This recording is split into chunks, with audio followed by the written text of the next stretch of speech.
नमस्कार दोस्तों। क्या आप आईटीआर पहली बार भर रहे हैं और कंफ्यूज हैं कि कैसे भरा जाए? तो चिंता मत करें। आज मैं आपको स्टेप बाय स्टेप समझाऊंगा कि आईटीआर कैसे भर सकते हैं।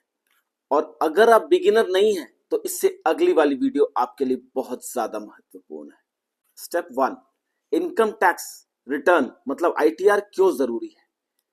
इनकम टैक्स रिटर्न जो है ये आपका साल भर का कमाई और उसके टैक्स डिटेल का एक ऑफिशियल डॉक्यूमेंट है जो आपको लोन लेने, वीजा अप्लाई करने और भी कई तरह की सरकारी बेनिफिट्स लेने में मदद करता है, फायदा करता है।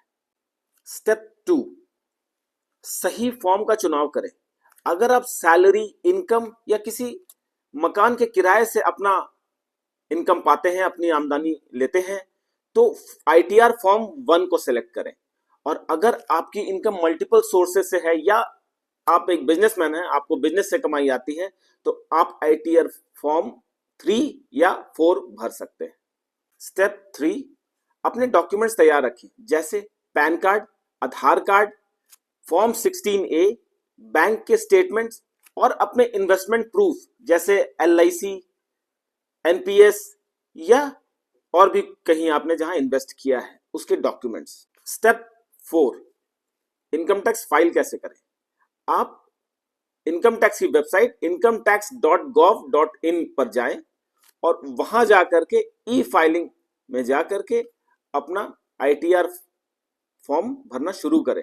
सबसे पहले अपने आप को रजिस्टर करें।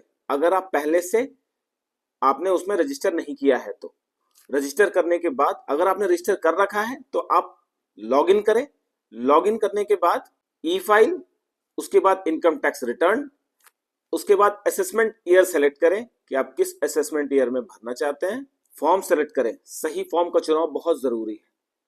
उसके बाद अपनी डिटेल्स वहां भरें और उसके बाद सबमिट कर दें। स्टेप 5, ई वेरिफिकेशन।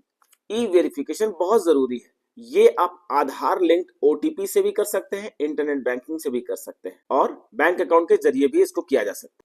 तो दोस्तों, आईटीआर फाइल करना कोई बहुत मुश्किल काम नहीं है।